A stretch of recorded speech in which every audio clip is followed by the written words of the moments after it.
سلام به شما عزیزان در هر کجای ایران و در هر شرایطی که به تماشای تفسیر خبر از شبکه تلویزیونی ایران فردا نشسته اید. با شما عزیزان خواهیم بود در این شماره تفسیر خبر پی خواهیم گرفت پیامدهای انتخابات ریاست جمهوری رو در نظام ولایت فقیه در ایران. در عرصه اقتصادی پرسش‌ها بسیار است. آیا حجت الاسلام و المسلمین آقای حسن روحانی برنامه مشخص برای حل مشکلات اقتصادی ایران، بیکاری، تورم، تعطیل روزافزون کارخانه‌ها، عقب ماندگی پرداخت حقوق کارگران و زحمتکشان ایرانی دارد؟ آیا اندیشه ها و افکار آقای روحانی و حامیان او از جمله آقای علی اکبر هاشمی رفسنجانی متوجه سفره مردم ایران نیز هست؟ چه طرحی برای رونق بخشیدن به سفره مردم ایران دارند که به گفته ناظران در جریان پیامدهای انقلاب اسلامی از روز نخست تا به امروز لحظه به لحظه خالی تر شده است؟ سفره‌ای که کودکان، زنان و مردان خانواده‌های ایرانی بر سر آن نشستند. در عرصه بین المللی چه برنامه‌های آقای روحانی برای بیرون بردن ایران از بحران منطقه‌ای دارد، از انزوای ایران در صحنه بین المللی دارد؟ اینها و پرسش‌های دیگر را در نیمه نخست برنامه در میان می‌گذاریم با آقای جمشید اسدی، کارشناس اقتصادی و تحلیلگر سیاسی در پاریس. با شما عزیزان خواهیم بود تا لحظاتی دیگر.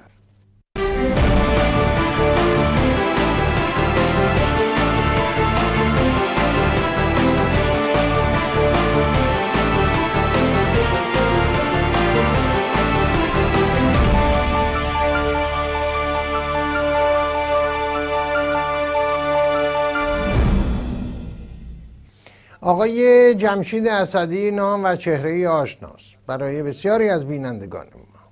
صاحب کتاب‌های مختلف، مقالات مختلف و بسیار در زمینه مسائل اقتصادی به ویژه در مورد ایران به نوشته‌های ایشون به زبان‌های فارسی و فرانسه است. به زبان‌های دیگه برخی از نوشته‌های ایشون ترجمه شده، از جمله انگلیسی. سالهاست در مؤسسات عالی آموزشی دانشگاه‌های فرانسه تدریس می‌کنند، از پژوهشگران صاحب نام هستند، در عرصه اقتصادی شناخته شده، در محافل اقتصادی، کارشناسی اقتصادی در فرانسه. با من در برنامه‌های پیشین تفسیر خبر، دور پیشین تفسیر خبر در صدای آمریکا همراه بودن، میهمان برنامه بودن، اما نخستین بار هست که در این برنامه با همه مشغله هایی که دارن دعوت ما را پذیرفتند، با من و شما هستند در این برنامه. به اتفاق شما عزیزان بینندگان که صاحب این برنامه هستید، تفسیر خبر، به ایشون خوش آمد میگیم. سلام آقای چلنگی، برای من افتخاری است که در برنامه شما حضور دارم بعد از تجربه بسیار گرانقدری که در رسانه دیگر در خدمتتون داشتم. برای من افتخاری است که بدین طریق خدمت هم‌میهنان عزیز میرسم. فعلا در این شرایط تنها طریقی است که میتوانم در خدمت هم‌میهنانم باشم تا دیدار دست دهد. سپاس از محبت و ابراز لطف شما. این نکته رو هم بگم، من و جمشید اسدی گرامی دارای رابطه دوستانه دیرینه بیش از 40 سال هستیم و در دوران پیش از انقلاب همکار مطبوعاتی نیست که میدونیم، یا باید بگیم نمیدونن بسیار بینندگان ما پیش از انقلاب برای ادامه تحصیلات آقای اسدی ایران رو ترک کردن، اما هیچ ساعتی از پرداختن دنبال کردن مسائل ایران غافل نبودن. آقای اسدی گرامی، جمشید عزیز، قبل از اینکه به مسائل اقتصادی بپردازیم، چند روز پیش خب میدونیم تیم ملی فوتبال ایران راه یافت به جام جهانی برزیل. موفقیت بسیار بزرگی بود برای فوتبالیستای عزیز ایرانی. جامعه ایرانی به شادمانی پرداخت، شادمانی برحقی که باید چنین میکرد و افتخاری دیگر آفرید. تیم فوتبال ایران، ملی ایران، با همه محدودیت ها و مشکلاتی که دارن و عدم امکاناتی که هست، اما یک نکته هست. نکته این که مراسم استقبال از تیم ملی فوتبال ایران رو در روز ورودشون در استادیوم آزادی 100,000 نفری برگزار کردن که با صراحت تمام هم اعلام شد از رسانه‌های دولتی جمهوری اسلامی که ورود بانوان ممنوع هست. به عبارت دیگه این پرسش مطرحه: مگه تیم ملی فوتبال ایران تیم ملی فوتبال مردان ایران است؟ این تیم ملی هیچ کشوری رو دیگه نمیشه زنونه مردونه کرد. من در حیرت بودم که هیچ کدوم از اهل ورزش و فوتبالیست های عزیز و افتخار آفرین و هر صفتی از این قبیل به اونها اطلاق بشه، هیچ کدوم به این موضوع اشاره و اعتراضی نکرد. حتی فوتبالیست هایی که در تیم های اروپایی بازی میکنن، یکی از اونها حتی اعلام کرد که دست رئیس جمهوری و بقیه مسئولان رو میبوسه. مسئله شخصی خودشون است. چرا چون این هست؟ چرا نباید دختران ایرانی در ابراز علاقه خودشون شادمانیشون رو ابراز کنن، امکان داده بشه؟ چرا این رو چطور شما ارزیابی میکنید؟ بسیار تأسف‌بار. ببینید آقای روحانی که رئیس جمهور جدید کشور هستند، البته با شرایطی که انتخاب شدند، با وجود این باید کار رو بر ایشان سنگین نکرد و اجازه داد که از این دوران بسیار تلخ آقای احمدی نژاد کشور بیرون بیاید و امیدواریم که مدیریت بهتری از دوره 8 ساله آقای احمدی نژاد داشته باشند. البته اعتراف میکنم که کار مشکلی نیست برای مدیریت بهتری داشتن از آقای احمدی نژاد. منتها آقای روحانی باید بدونن با رأی شهروندان ایرانی به قدرت رسیدن. انتظار از ایشون بسیار بالاست. اگر مردم در این دوران کارزارهای انتخاباتی به علت کمبودها و تنگناهایی که وجود داشت نتوانستند همه نمایندگانی رو که میخواستند نامزد بکنند و اگر نتوانستند آزادانه کارزاری رو که باید در انتخابات داشته باشند، اما در شعارها بسیار روشن بود آنچه را که میخواستند. آزادی میخواستند، عوض شدن اوضاع میخواستند، آزادی زندانیان سیاسی میخواستند و یک شکوه دیگری بر ایران میخواستند و بانوان طبق معمول شرکت بسیار گسترده‌ای داشتند. نباید از روز اول، از خشت اول آقای روحانی بپذیرند که بخش بزرگی از شهروندان ایرانی به دور از زندگی اجتماعی باشند، به خصوص در کشوری که قهرمان افسانه ایش، میدونید تمام اروپا و آمریکا وقتی که بسیاری از کنش‌های اجتماعی رو نگاه میکنن به اسطوره هاشون، افسانه هاشون برمیگردن و از اون وام میگیرن. رستم ما او نیست که از همسر تقاضای ازدواج میکنن، همسر است که از اون میخواهند. ما در همچین کشوری هستیم که زنی شیرزن به سراغ پهلوان ایران میآید و میگوید که ما با هم باشیم. ما در کشوری هستیم که تنها برنده جایزه نوبل ما یک زن است، یک بانو است. شایسته نیست در چنین شرایطی از روز آغاز ریاست جمهوری آقای روحانی با زنان شهروند ایرانی چنین رفتاری شود. این شکوهمند، این شایسته کشور ما نیست. بله. خب زنان افتخارآفرین بسیاری داریم که امیدوارم روزی در برنامه‌هایی بتونیم به این موضوع بپردازیم. در عرصه ادبیات و شعر بسیارند، فروغ فرخزاد گرامی قطعاً، پروین اعتصامی در زمینه‌های اجتماعی و من نمیدونم چطور اسم بذارم، رفرم یا اصلاحات دینی یا هر چی که هست، طاهره قرةالعین که در این حال یک غزلسرای درجه یک بود و در زمینه سیاسی بانوانی که به مقام وزارت رسیدند، خانم فرخرو پارسا و بسیار، هرچی عقب‌تر و دورتر هم میریم باز هم هست. زمانی در ایران بانوان حاکم بودند و به اصطلاح ملکه بودند و در رأس قدرت بودند و واقعا همونطوری که گفتید باعث تأسف است، تأسف بیشتر از این بابت که زبانی به اعتراض گشوده نشد.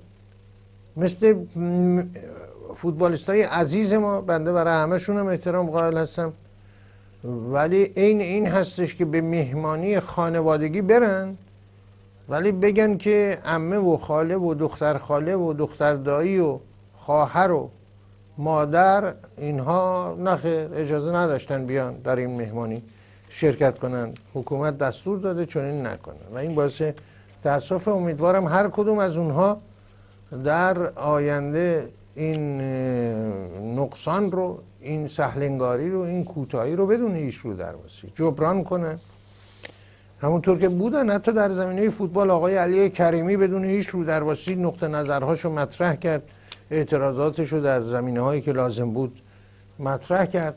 ورزشکاران در سطح ملی ما شادروان تختی رو داشتیم، ناصر حجازی بزرگ رو داشتیم که میدونیم چه سخنانی در آخرین روزهای زندگیش گفت و پیشتر از اون، و امیدوارم این نقص و نقیصه رو حتما به جای بوسیدن دست مسئولان، این رسم منسوخ،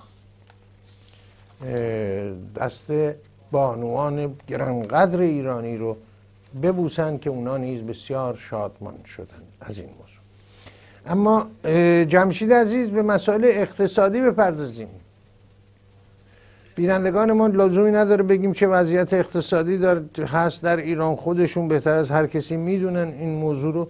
پرسش اما اینه، شما با دقتی که دارید آیا در کارنامه یا برنامه یا سخنرانی های آقای روحانی نکاتی رو دیدید که نشون دهنده این باشه ایشون و مشاورانشون یا هر چه که هست برنامه‌ای دارن برای حل مشکلات مردم، از جمله بیکاری که ایران ظاهرا آخرین آماری که هست 4مین کشور دارای تعداد بیکاران نسبت بیکاری. برنامه‌ای شما تشخیص دادید ایشون دارن یا نه؟ اجازه بدید خیلی بی پرده در این مورد صحبت بکنم. مسئله جدیتر از این است که بتوان در این مورد با تعارف و به قول فرنگی ها دور جام گردیدن از بحث اصلی فاصله گرفت. من در این رأیگیری شرکت نکردم. شاید بعد از سالها برای اولین بار بود که در رأیگیری ریاست جمهوری شرکت نکردم. اما صمیمانه امیدوارم و در حد یک شهروند ایرانی اگر کاری از دستم بر بیاید برای موفقیت آقای روحانی دریغ نخواهم داشت، چرا که کشور در شرایط بسیار خطرناکی است برای عشق بر ایران. تمام پیکره ایران پر از زخم است و برای اولین بار به این شکل گستردهش در این نشست‌های انتخاباتی در رادیو و تلویزیون خود مسئولین تراز اول به اون اعتراف کردن.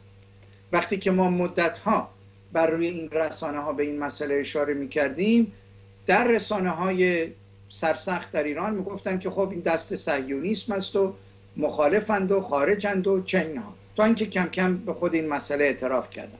مسئله بسیار جدی است. اما سوال شما این است که خب حالا در مورد این مسئله جدی که بالاخره خود آقایون هم اعتراف کردند به ابعاد این فاجعه چه برنامه‌ای دارند؟ متاسفانه نه آقای روحانی و نه دیگر نامزدها، ولی خب آقای روحانی برنده شدند، برنامه خاصی واسه حل این مشکلات مطرح نکردند، جز آن که اذعان کردن و اعتراف کردن و تکرار کردن مشکلاتو. خب مشکلاتو که ما میدونستیم، مردم میدونستن، اما چه راه حلی؟ دو نکته در فرمایش آقای روحانی کمی نگران کننده است. باز هم داخل پرانتز میگم صمیمانه امیدوارم که در حل این مشکلات موفق بشن. یکی این که یک صحبتایی میکنن که این نگران کننده است به لحاظ اقتصادی. مثلا میفرمایند ما نقدینگی رو باید از قسمت مصرف به قسمت تولید بکشیم، در حالی که نقدینگی یک بیماری است برای اقتصاد. این درست مثل این است که بگوییم برای چشمی که باکتری گرفته است و بیمار شده است ما باید این باکتری رو از چشم ببریم تو گوش. خب گوش هم بیمار میکنید در این مورد. این بیماری است. خب امیدوارم که این به علت هیجانات انتخاباتی بوده باشد، واسه اینکه از آقای روحانی انتظار بسیار بیشتری میرود، به خصوص به عنوان کارشناس پرونده هسته‌ای. دوم اینکه بسیاری از اشاراتی که ایشون داشتند جوری مسئله اقتصاد مطرح کردن که راه حل عمدتاً از دولت میخواهند. خب این دولت در زمان آقای احمدی نژاد بسیار بزرگتر از گذشته شد و این نشون داده شد که این راه حل نیست. ما اگر اون کارآفرین هایی که مصادره شد، کارخانه های کارآفرینشون دست کم به اونها بازگردانده میشد و از خیلی تغییر میکرد. من صحبتم اینه و اینجا پاسخم رو تمام میکنم. یکی از مواردی که میتوان شاخصی باشد برای مدیریت درست و تنش زدای آقای روحانی و رویکرد به یک اقتصاد سالم، بازگردانیدن کارخانه های مصادره شده از سوی به کارآفرینان ایرانی است که بزرگترین افتخارات رو برای ایران آورده بودند، تا از این طریق کارآفرینی، تولید و اشتغال دوباره راه بیفته و از این طریق دیگران هم تشویق بشن. به نظر من بازگردانیدن این کارخانه ها شاخصی است برای سنجش حسن نیت آقای روحانی در زمینه اقتصاد. خب جمشید جان، پرسش اینه، منظور شما کارخانجاتی هست، صنایعی هستش که پیش از انقلاب مصادره شد، یعنی مثل ایران ناسیونال یا صنایع دیگه مثل صنایع فولاد یا تمام اینها رو در نظر بگیرید. گروه صنعتی، من میتونم این کارآفرینان رو نام ببرم، آقایان خسرو شاهی رو میتونم نام ببرم، آقایان ارجمند رو میتونم نام ببرم، آقایان خیامی رو میتونم نام ببرم، آقایون وهابزاده رو میتونم نام ببرم، آقایون لاجوردی رو میتونم نام ببرم. اینها تمام کسانی بودن. ببینید آقای رضایی رو میتونم نام ببرم. من به طور روشن میتونم خدمت بینندگان عزیز اینو بگم. ببینید به همین سادگی میتواند مشکل بیکاری حل بشود در سطح گسترده‌ای.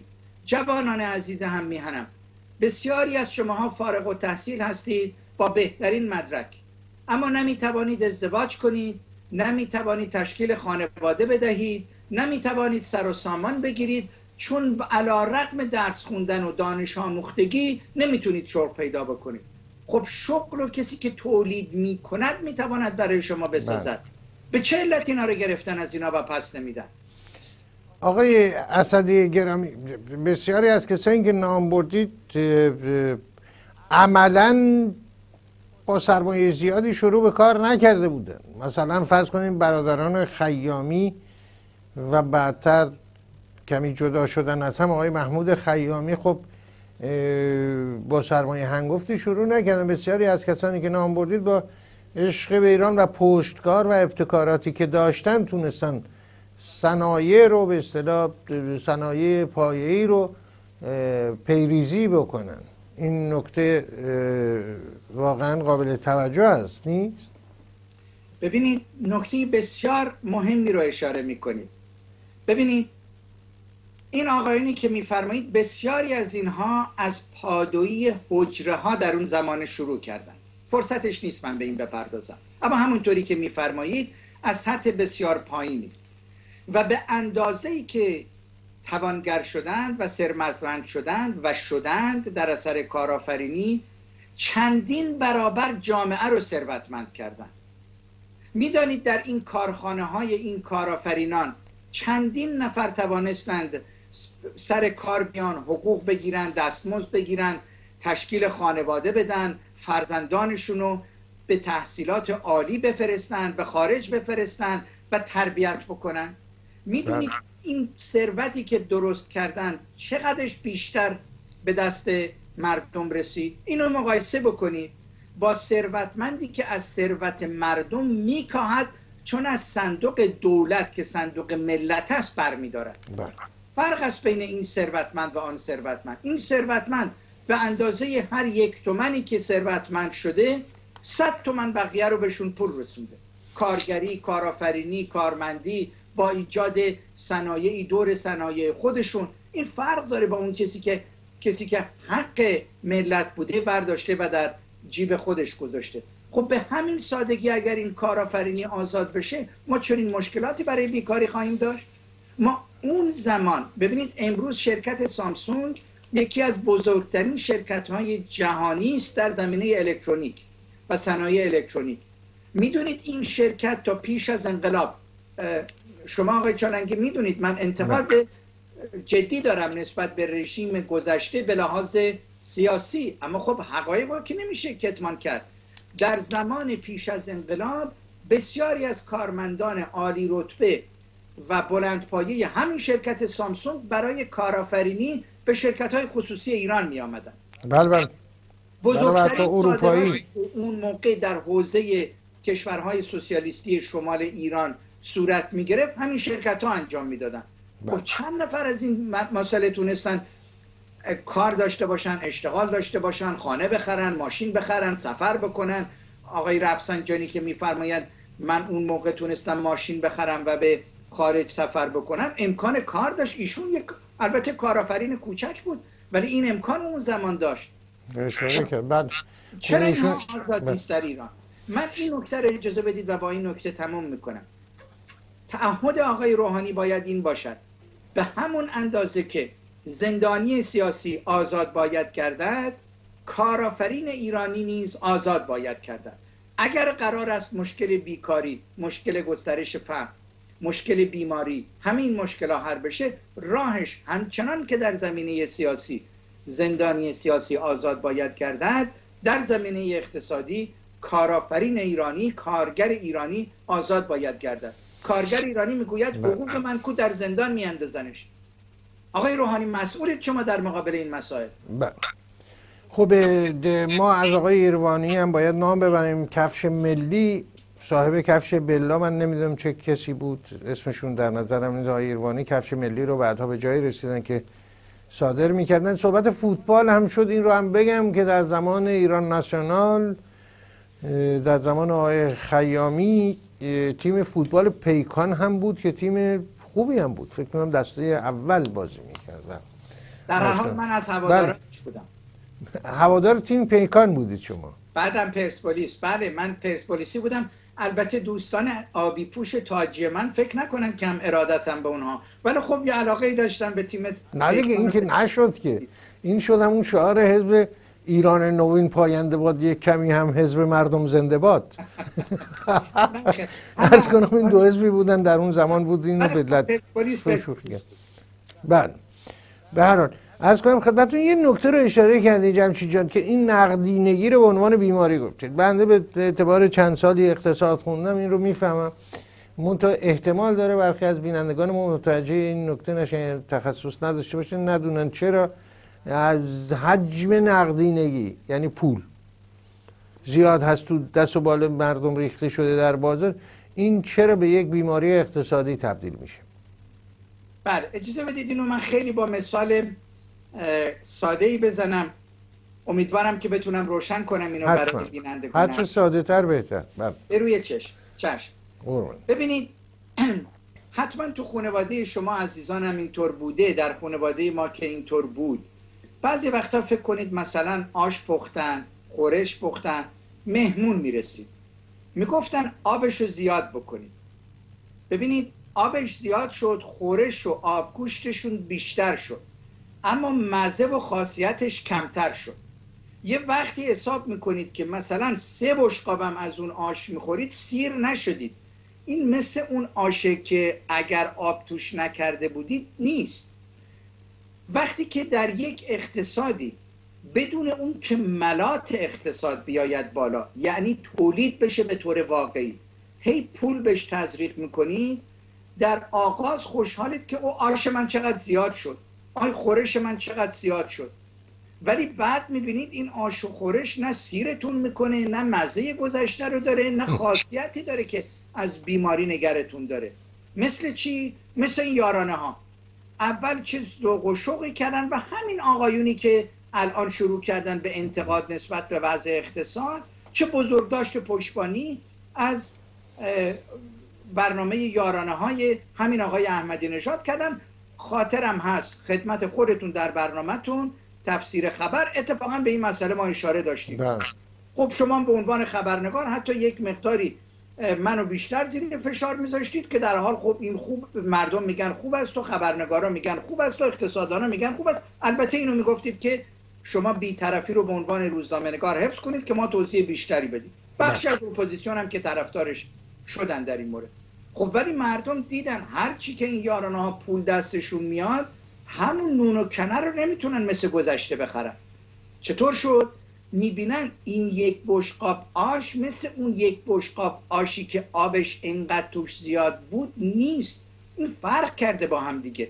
وقتی شما نقدینگی رو زیاد میکنید، یعنی بدون اینکه تولید زیاد بشه، باز هم برای اینکه ساده کنم، مثلا فکر کنید کشور ما 100 اتومبیل خودرو میسازه، به ازای 100 خودرو مثلا 1000 تومان قیمت ایناست، دونه 10 تومان.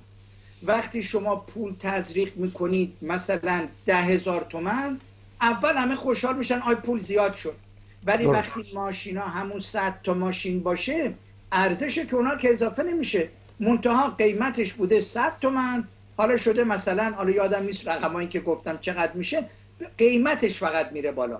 ولی 100 تا اتومبیل همون 100 تا اتومبیله، یعنی نفر 101 صاحب اتومبیل نمیشه، همون 100 اتومبیل گیرن. وقتی که میخوان عوض بدل بکنن، قیمت بیشتری باید از گذشته بدن.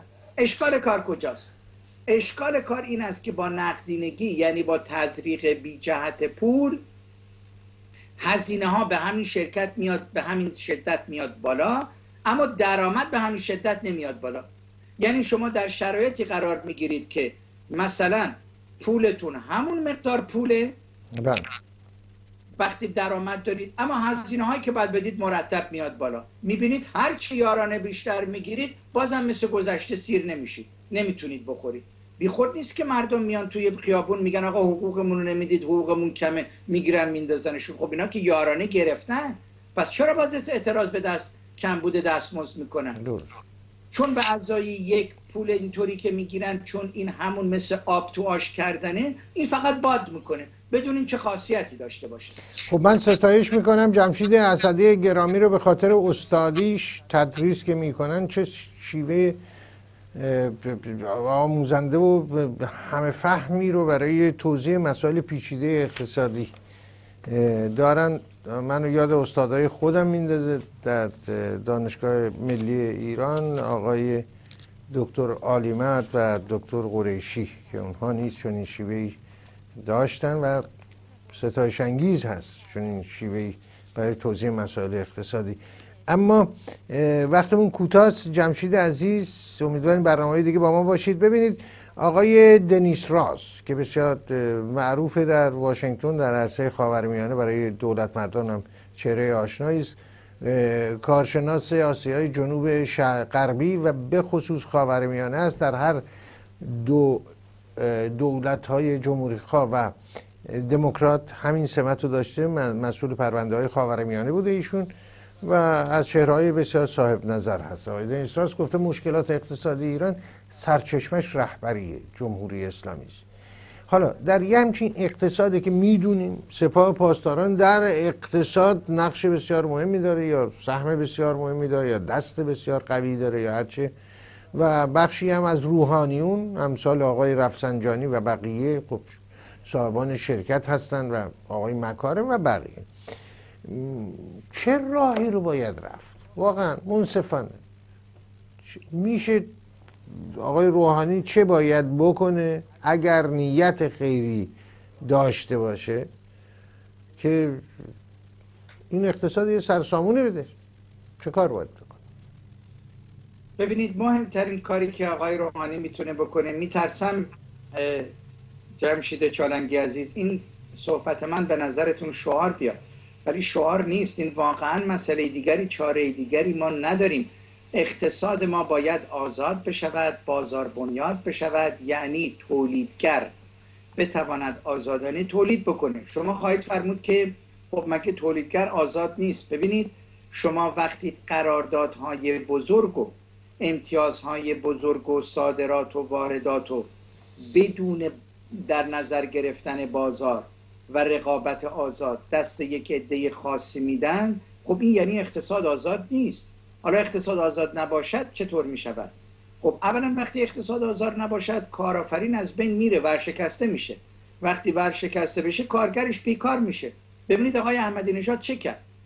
آقای احمدی نژاد امتیازهای کماکان واردات رو نگه داشت و بلکه بیشتر کرد و گسترش فراوانی به واردات داد. به این شکل بسیاری از تولید کننده از بین رفتن.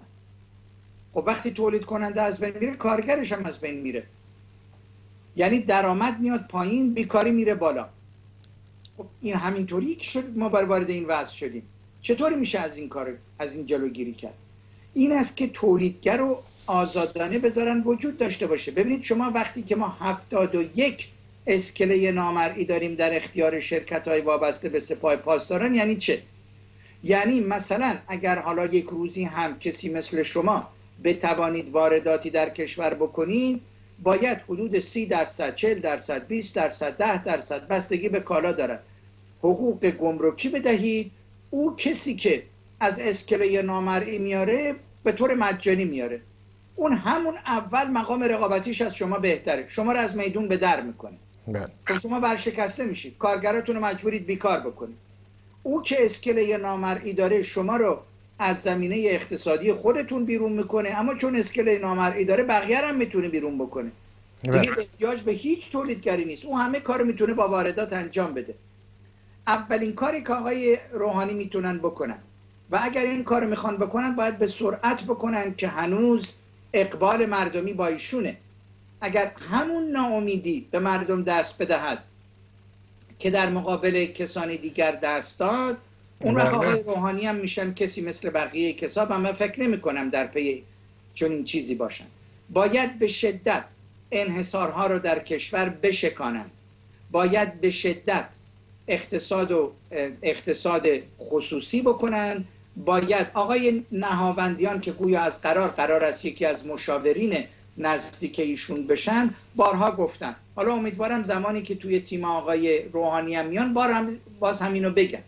اقتصاد ما تا اقتصاد باز نشود، یعنی تولید در کشور آزاد نشود، مشکلات حل نخواهد شد. نکته آخر، این چگونه است که حتی ایرانی که تبعید می شود، یعنی زبانش هم خوب نیست، با هزار مشکلات مجبور است طبق شرایطی از کشور فرار بکند، به لحاظ اقتصادی و کارآفرینی در اقتصاد آزاد موفق میشه. در کشور خودش که زبان میدونه، که شبکه ارتباطات داره، که مشکلات رو میشناسه، نیازها رو میشونه، مجبور بیکار باشه، مجبور گرسنگی بخوره. آقای روحانی باید به شدت، همچنان که باید سیاست آزاد بکنن، اقتصاد هم باید آزاد بکنن و اگر اهل این کار باشن باید به قول فرنگی ها در 100 روز اول زمامداری خودشون بکنن که هنوز اقبال مردمی دارن. در غیر این صورت همون سرنوشت خواهند داشت که سرنوشت دولت‌های پیشین بود، گیرم با تنش کمتر. چون خوشبختانه آقای روحانی نژاد، آقای روحانی استعداد آقای احمدی نژاد رو در برانگیختن تنش‌های بیفایده و بی جهت ندارن. خب که اگر چنین نشه، این راه رو نرن که ساختار جمهوری اسلامی به گونه‌ای است که ظاهراً امکانش خیلی کم هست، میشه پیش بینی کرد تعداد کودکان کار در ایران بیشتر خواهد شد و سفره مردم خالی تر. این رو که آقای اسدی اشاره کردن، در آمریکا آخرین آماری که هست، ایرانیان صاحب صنایع و تجارت و به قول آمریکایی ها بیزینس حدود چند صد میلیارد دلار سرمایه دارند که در چرخش و تولید هست و بخش مهمی از اقتصاد آمریکا رو تشکیل میده. سپاس بسیار داریم از آقای جمشید اسدی گرامی در پاریس که با من و شما بودن.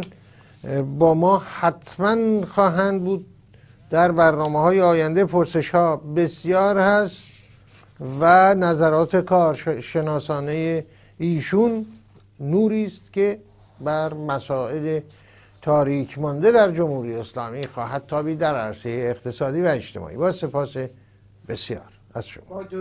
با درود به شما و بینندگان عزیز و سپاس از فرصتی که به من دادید. تا فرصت دیگر با شما عزیزان خواهیم بود در نیمه دوم برنامه، مهمانی دیگر، پرسش‌های دیگر و با این امید که روزی کودکان ایرانی به جای کارهای طاقت فرسا، خیابان خوابی، کارتون خوابی، سرنوشت و زندگی شایسته ای داشته باشند. کودکان فرشته‌سای ایرانی که مانند هر کودک جهان از حقوق طبیعی برخوردارن، همچون کودکان همین انگلیس، آمریکا، سوئیس، همه کشورهایی که با بهره‌مندی از دموکراسی و احترام به حقوق انسان کودکانشون خوشبخت و سعادتمند و شاد هستن، نه در پی لقمه نانی سرگردان در خیابان و هزاران مصیبت در انتظار آنها. تا لحظاتی دیگر.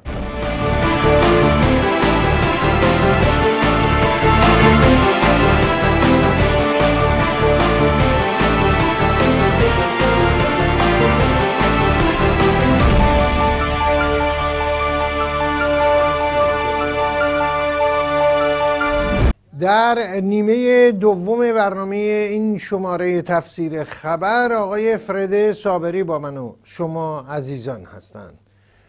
تحلیلگر سیاسی فعال در زمینه حقوق بشر و عضو شوراهای شهر در سوئد.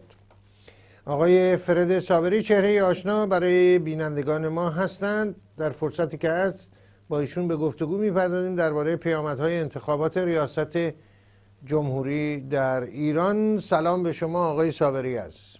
سلام جناب شارانگیز، سلام به تمام بینندگان شما در هر جای این کره خاکی که هستند.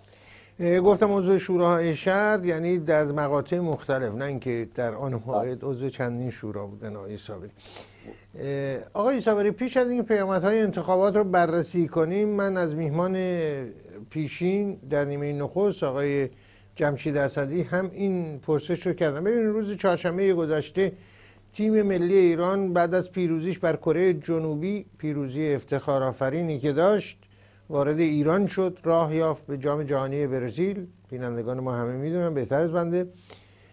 اما اتفاقی افتاد که از این اتفاق خیلی ها به سادگی گذشتن.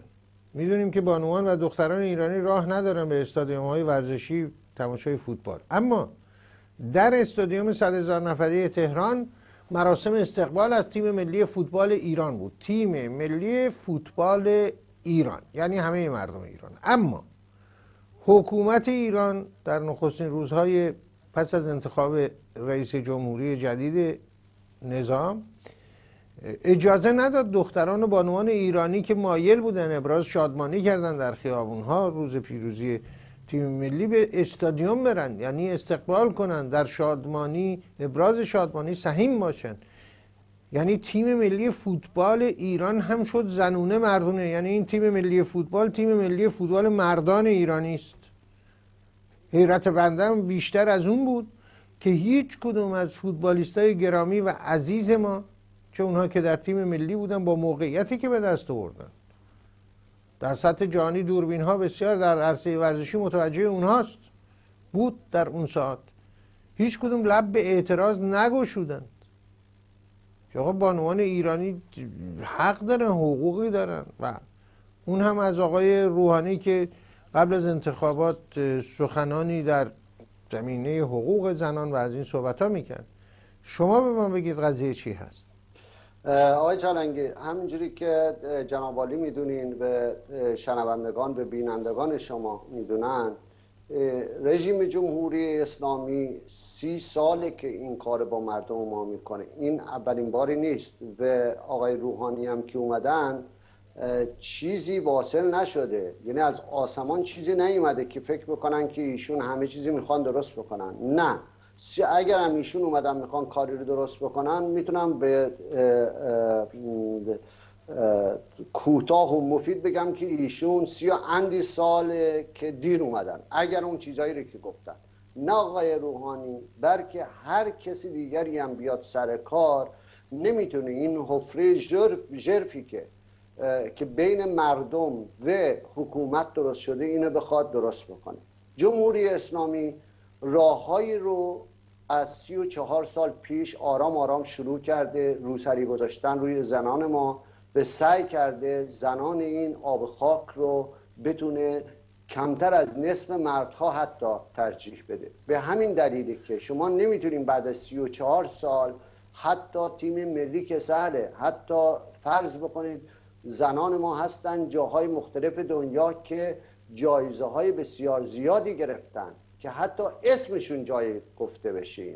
اینها فقط از زنانی استفاده میکنن که نصف مرد، شاید هم کمتر از نصف مرد، اونم کم و بیش اینجا و اونجا فقط اسمشون رو میگن، اونم که شما خودتون دیدین در تلویزیوناشون نشون میدن، نه کسی میتونه اینا رو ببینه، معلوم نیست تو اون گونی هایی که زنان ما رو تو اون گونی ها میذارن. اینا جمهوری اسلامی هیچ موقع اجازه نخواهد داد که زنای ما که یکی از پیشگامان این کشور هستن، زنها بیان جلو و به عرصه جامعه برسن. این یه چیز عجیب غریبی برای من نیست که آقای روحانی شون اومده حالا زنهای ما را اجازه بدن که بتونن بیان تو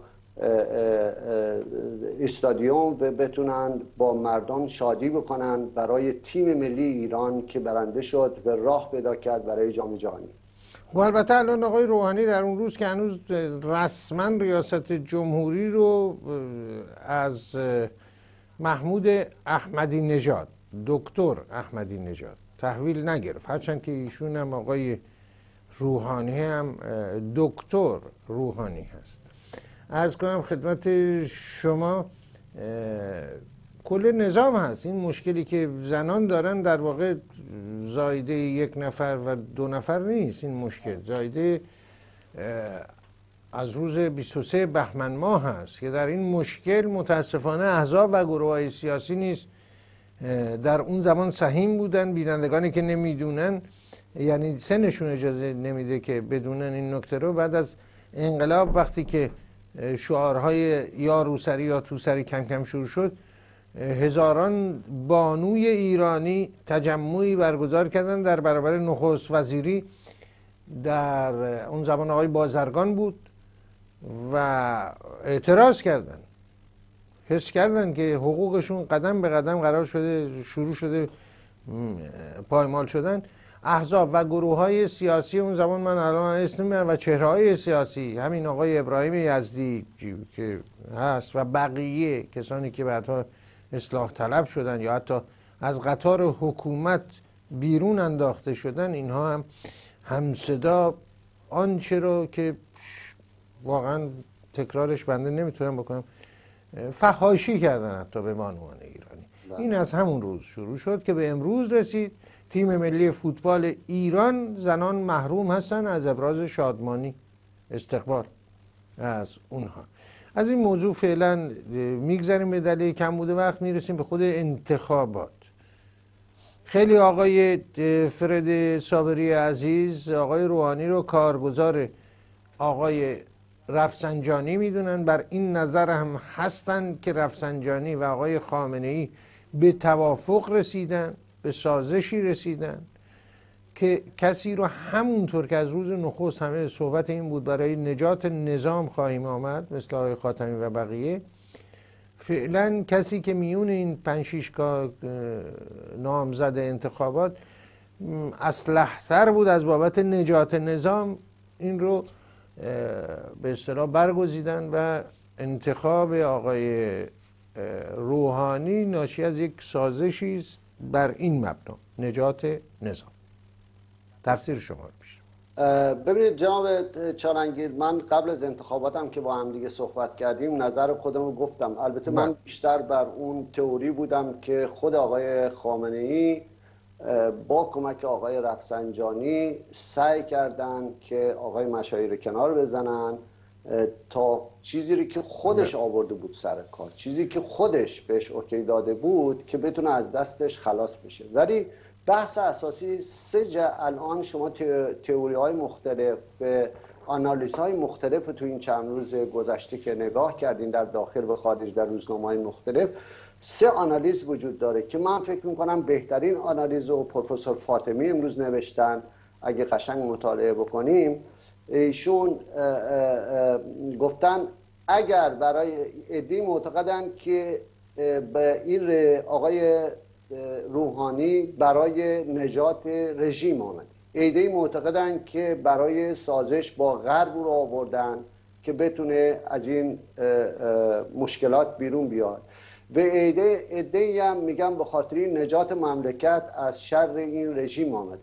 که البته من فکر میکنم هر ستای این جریان غلط است. آقای روحانی نه کاپاسیتیتش داره، نه اون قوتش داره، نه اون انرژیش داره، نه اون نیروش داره، نه اصلا قانون اساسی کشور به ایشون اجازه میده اون حرفایی رو که زدن انجام بدن. ببینید شما همین دیروز ایشون اومدن برگشتن گفتم، وقتی از ایشون سوال کردن برای آزادی آقای موسوی به آقای کهروبی، ایشون برگشتن گفتن که باید این مسئله بین سه قوه قضاییه مقننه و مجریه حل بشه. خب حالا من از سوال میکنم، همین بینندگان شما هم داره میبینن، آیا آقای روحانی شغلش چیست؟ مگر غیر از اینه که آقای روحانی رئیس شورای امنیت کشوره؟ یعنی چی شورای امنیت کشور؟ یعنی امنیت کشور دست آقای روحانی است. یعنی بوده دیگه 17 سال ایشون بغل آقای خامنه‌ای و رئیس این کار بوده، یعنی مسئول این کار برای بوده. مدتی طولانی بوده ایشون. بله بفرمایید. اگر ایشون حتی آقای موسوی و آقای کهروبی رو گرفتن، یعنی بدون امضای ایشون امکانش نداشت که این کارو بکنه. قوه مقننه که کاری نمیکنه، قوه مقننه مینویسه و در پارلمان میری شما و تصویب میکنه. قوه قضاییه هم که من کوتاه ببخشید، قوه قضاییه هم که حکمی صادر نکرده برای آقای موسوی به آقای کهروبی. حالا مسئله عمده که آقای کهروبی آقای موسوی نیستی، دقیقاً این دو نفرم که نباید در حصر خانگی باشن. دقیقاً. به هر حال در دایره قدرت جمهوری اسلامی اختلافاتی پیش اومده، 2 نفر رفتن حصر خانگی. آقای منتظری سالها در حصر خانگی بود، عرض کنم خدمتتون، و بقیه. خب زندانیان سیاسی بسیاری ما داریم، یعنی زندانیان از آقای ارجنگ داوودی بگیرین تا خانم ستوده، تا آقای کاظمینی بروجه، مهدی گرو، ابوالفضل عابدینی، مسعود باستانی، بسیاری، شبنم مددزاده، بهاره هدایت، بسیاری دیگه زندانیان سیاسی مختلف از طیف‌های سیاسی مختلف، از دانشجو و همه اینا هستن. من متاسفم که عرض کنم خدمتتون اگه حقی زائد شده از آقای کروبی آقای موسوی که خود این دو آقایون سالها سمت‌هایی رو در عرض کنم خدمتتون جمهوری اسلامی داشتن، این رو هم هیچ وقت فراموش نکنیم که میگی ببری مال مسلمان رو چون مالت ببرن، داد و فریاد براری که مسلمانی نیست. آقایون تا زمانی که خودشون در حصر نشدن سخن نگفتن. آقای موسوی در زمان نخست وزیریشون زندانیان بسیاری رو تیربارون کردن از سازمان‌های مختلف، بیشترین مجاهدین خلق ایران و گروه‌های دیگه بودن. بعدها گفتن من اطلاع نداشتم. آقای منتظری ایشون سر همین موضوع از ولایت عهدی جانشینی خمینی کنار رفتن. این بحثا رو نمیخوایم واردش بشیم، اما نکته اینه چرا برای همه زندانیان سیاسی اقدام نباید بکنن؟ راحت این پرسش به این شکل من مطرح میکنم. آقای فرد صابری عزیز، آقای روحانی در کارنامهشون آنچه که گفتن، این پیکان عملشون رو در آینده میشه پیش بینی کرد برای حفظ نظام هست یا برای مصالح ملی و مردم ایران هست؟ کدوم یکی از این است؟ من فکر میکنم آقای چالنگی هیچ کدوم اینها نیست، به خاطر اینکه آقای بیشتر به خاطر حفظ نظامه. مشخصا ایشون آوردن برای حفظ نظام و برای اینکه بخوام به جامعه جهانی نشون بدن که حال چهره‌ای اومده که این چهره هم به زبان آشنایی داره، هم قبلا با اتحادیه اروپا نشست و برخاست کرده سر مسئله اتمی. بیشتر به خاطر این چهره رو آوردن. میتونم راحت به شما بگم یه چهره گولزنی. شما اگه نگاه بکنین آقای خاتمی رو که آوردن، به ایشون معروف شده بود به سید خندان، یعنی ایشون با خنده اومد ولی با پنبه به قول معروف میگن سربرید که اومد. شما دیدین در 18 تیر چی کار کرد. آقای روحانی هم همین. ببینین خانه از پایه به ایرانه، یعنی شما نه آقای روحانی، هیچ کس نمیتونه این خونه رو درست بکنه. این خونه از پایه به ایرانه. این خونه رو کسی نمیتونه به این صورت درست بکنه. حال شما بگو فلانی رو از زندان در بیار. اگر میخوایی شما حقوق بشر بحث بکنی، من فقط خودی‌ها رو به شما الان عرض کردم. گفتم خودی‌ها مثل آقای موسوی و آقای کروبی که حتی ایشون قادر نیستن اونا رو هم آزاد بکنن.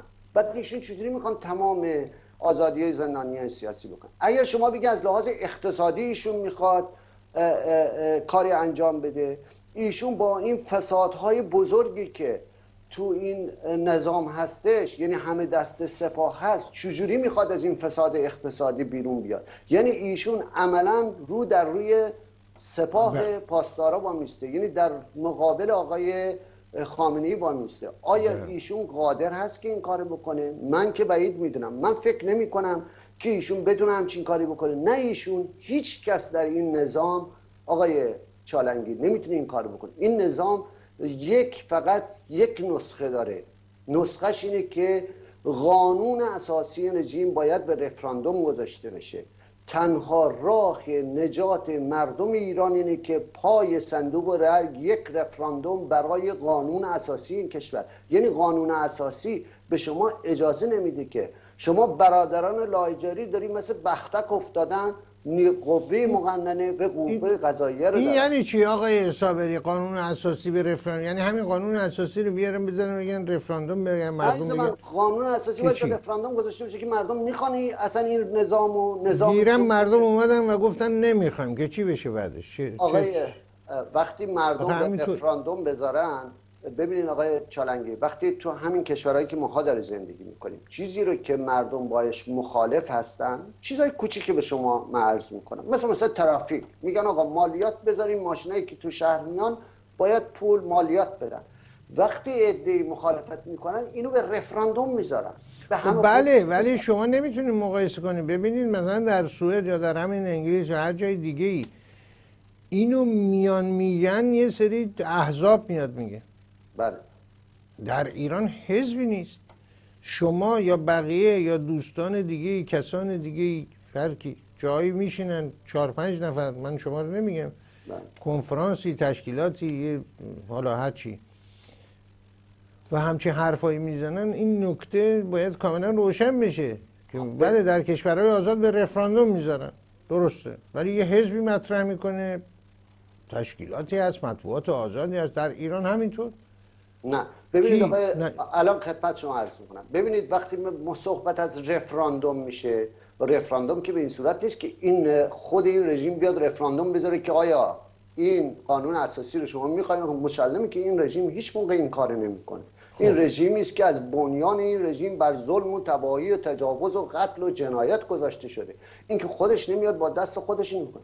فشارهای بین المللی باید آورد، یعنی باید جامعه جهانی به این مسئله برسه. خب باید ببینیم متاسفانه الان جامعه جهانی همه گرفتارن. این G8 بود، جای دیگه برنامه ما رو که نمیبینن که و چطوری بهشون فشار آورد. اینا بحثایی است که خیلی زمان میبره. عرض کنم خدمت شما اینی که چه باید بشود و به چه راهی بره و مردم باید چه بکنن و آنچنان قدرتی پیدا کنن که حکومت رو ناچار کنن که رفراندوم یا همه پرسی رو بپذیره، این یک بحثی است که خب شیوه‌هاش باید عرضه بشه. کار این برنامه دست کم فعلا نیست و ما کار احزاب سیاسی، گروه های سیاسی هست و نه البته اپوزیسیونی که خود حکومت گفته میشه در خارج از ایران طی این چند سال ساخته، از وزیر و وکیلشو که به بیرون اومدن جزو دولت‌های پیشین بودن و الان خب طبیعی هم هست سر و دست میشکنن برای آقای روحانی، چون امکان بازگشت به مشاغل قبلیشون دارن. برای این افراد البته تا اون زمانی که مصدر کار بودن، وزیر بودن، وکیل بودن، معاون وزیر، استاندار بودن، همه اینا بودن، بسیار نظام عالی بود. ولی از زمانی که اونها نیستن نظام بد شد. به همین دلیل تمام کاسه کوزه های ویرانه کشور سر محمود احمدی نژاد شکسته شد. آیا این عادلانه است آقای فرد صابری؟ نه عزیز من، خانه از پایه ویرانه. من فکر میکنم حتی ببینید شفاف بگم، من فکر میکنم بزرگترین کسی که در تاریخ 34 ساله جمهوری اسلامی به مردم ایران کمک کرد و به اپوزیسیون کمک کرد همین آقای احمدی نژاده. آقای احمدی نژاد اومده که واقعیت این نظام نشون داده، نه اینکه آقایونی که سر کار بودن به قول خودشون اصلاح طلب اسم خودشون رو گذاشتن، اینا که هی اومدن تمام چیزها رو گذاشتن زیر قالی که کسی نبینه.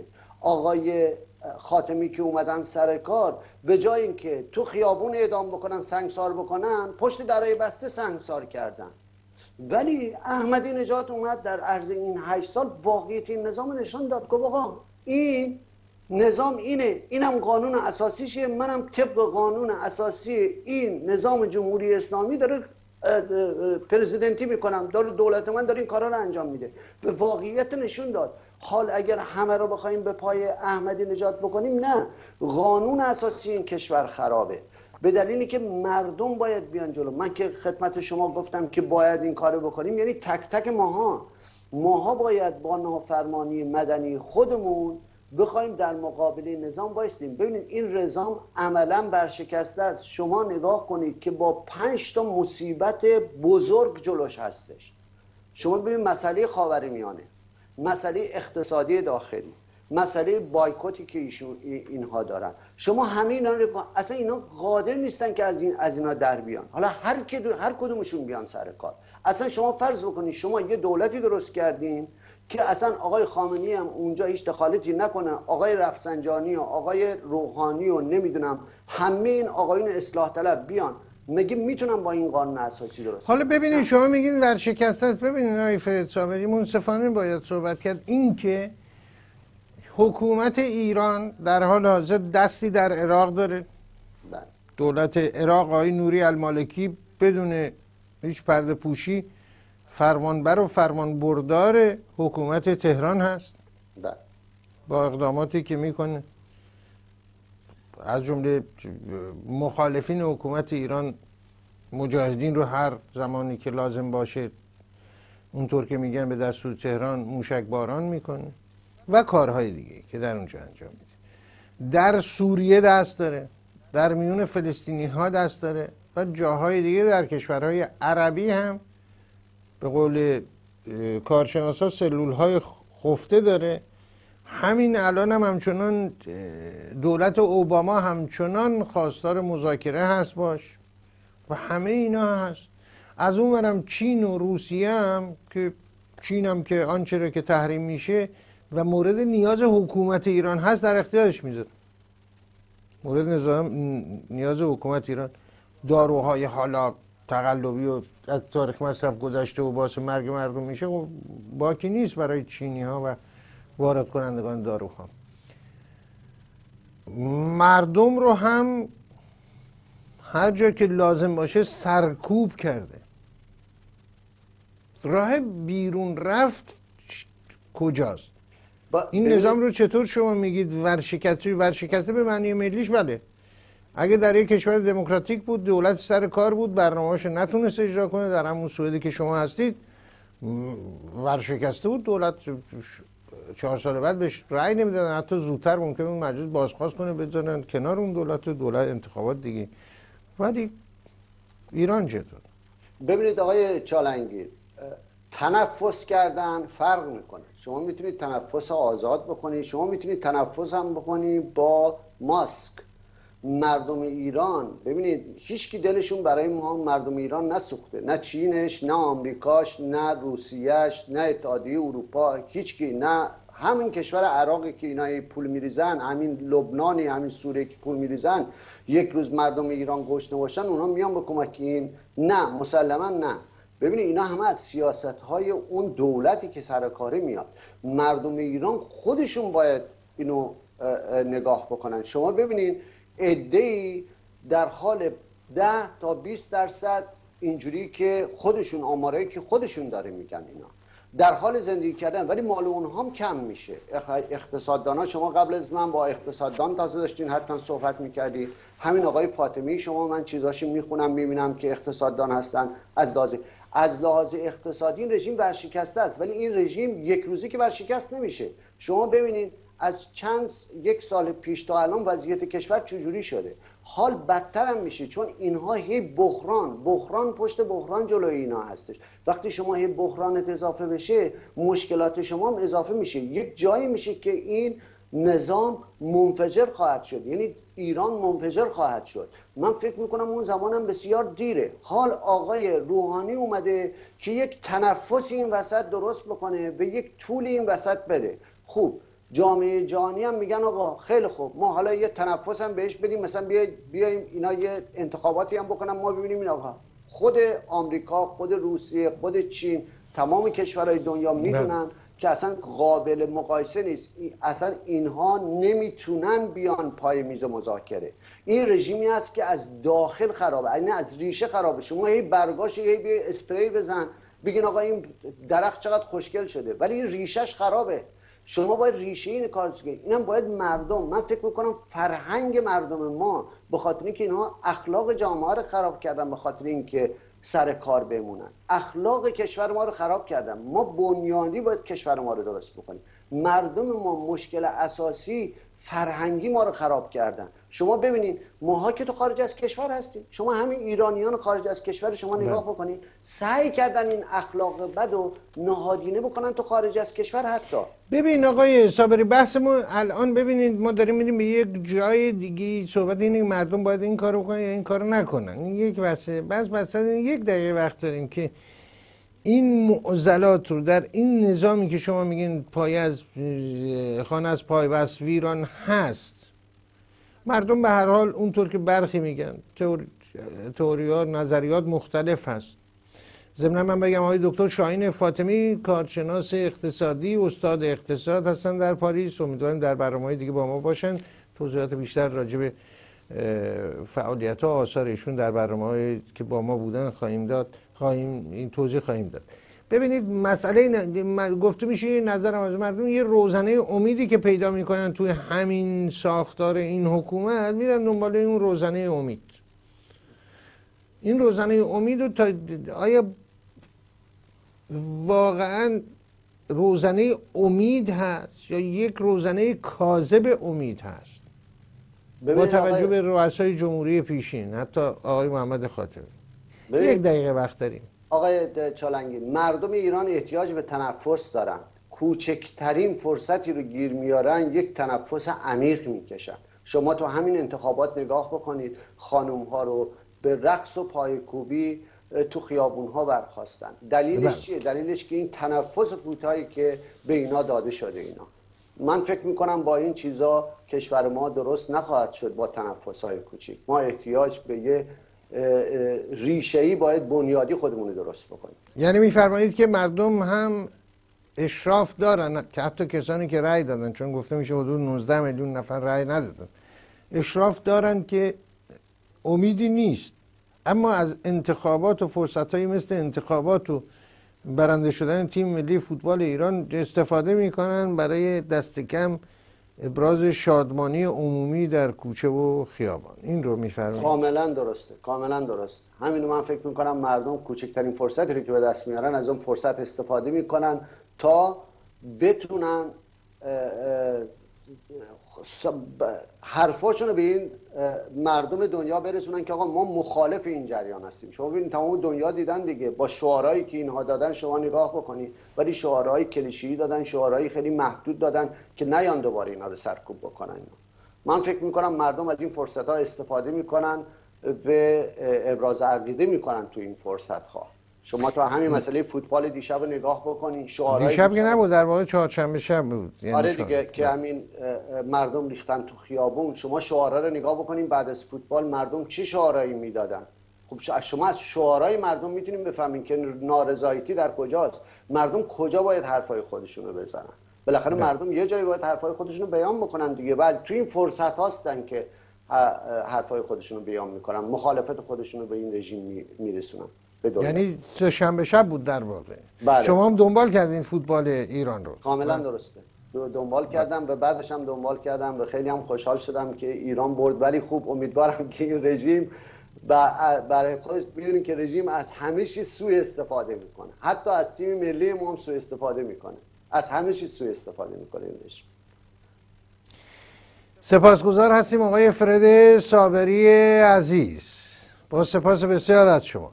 متشکرم جناب چالنگی، وقتی که به من دادین بدرود میگم به شما. برنامه تفسیر خبر نخستین پخش برنامه تفسیر خبر ساعت 9:30 شب به وقت تهران هست، 6 بعد از ظهر وقت لندن، 7 بعد از ظهر به وقت اروپای مرکزی. به دوستان خودتون اطلاع بدید. نشانی فیسبوک من رو روی صفحه میبینید، با این فیسبوک میتونید در تماس باشید.